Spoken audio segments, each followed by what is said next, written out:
everyone, welcome to another Pars tutorial video.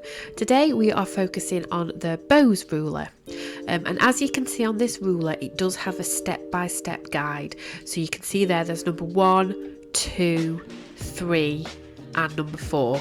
So these are the steps that you complete the ribbon bow in, and also the scroll lines are going to be important when we are doing this ribbon bow because they make sure we can get everything aligned up. So each number might have to have the orientation slightly different of the ruler, but you will see this as we go along. So first of all, we need to find where we want our ruler on the material and which orientation we want the bow to be in the end. So you can see on here I'm doing number 1 first, and that's going to be the outside outline of the bow. So that's where you need to decide your angle, your placement and everything. So once you've done the first section of number 1, so number 1 is actually in 2 parts. So you do the first bit, then you slide it all the way down the straight channel, and then you do the second bit, which is what I am doing here. So like I said, this will be the outside section of the bow. So once we've done that, we're going to move on to number 2. Now number 2 will make the inside section of the bow. So number 2 has 2 different sides to it.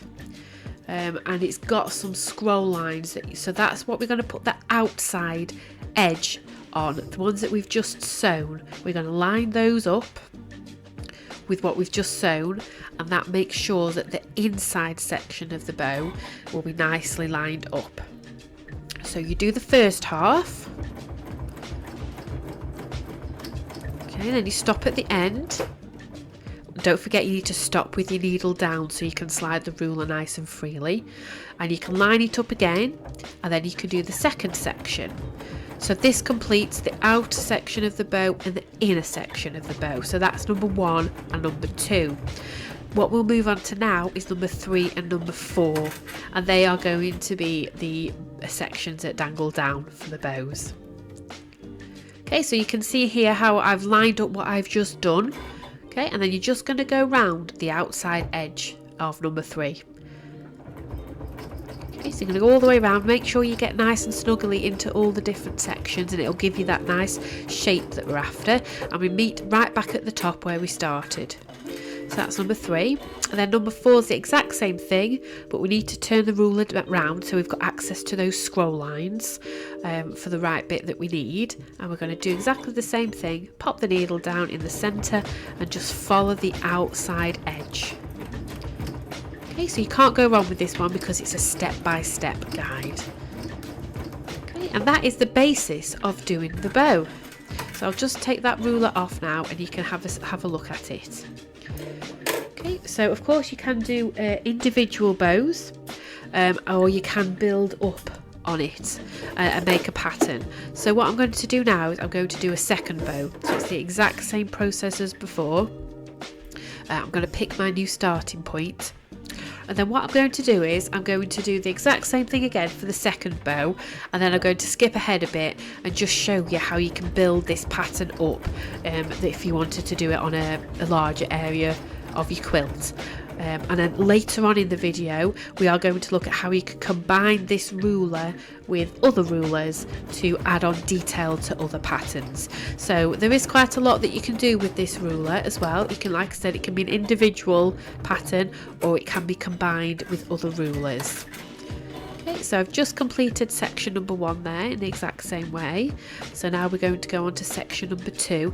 Don't forget to line up those scroll lines. You can see there how I've just put the scroll line on top of what I've already sewn. So this means that the inner section of the ribbon will be in the right place so that it doesn't overlap each other or go wrong.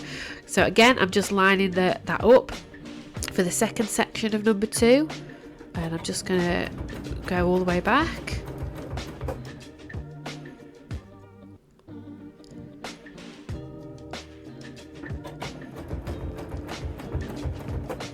Okay, and then we're going to do the dangly bits of the bow to finish it off.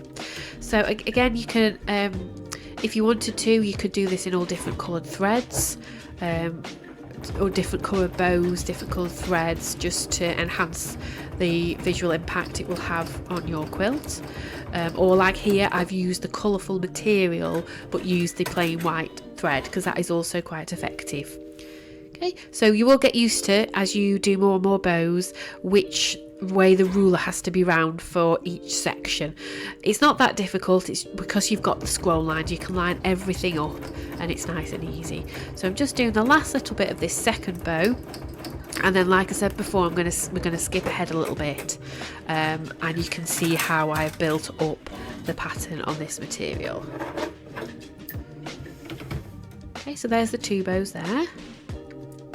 Okay, so I've done another 2 bows to make it 4 bows, and then I'm just doing a 5th bow to complete this pattern. I think this is really nice just to have these bows scattered around. You could just do them randomly scattered around, or you could do it in an actual geometric pattern depending on what your project is. Okay, and then after this is just finishing off, and I will show you the completed little section shortly.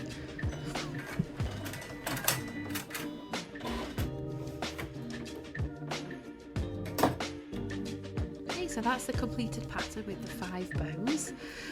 I have also done some combinations here where the bows have been added onto the other pattern. So I've got the mini baubles and the Christmas tree and the Christmas present, just to give an example how it can be used for different things.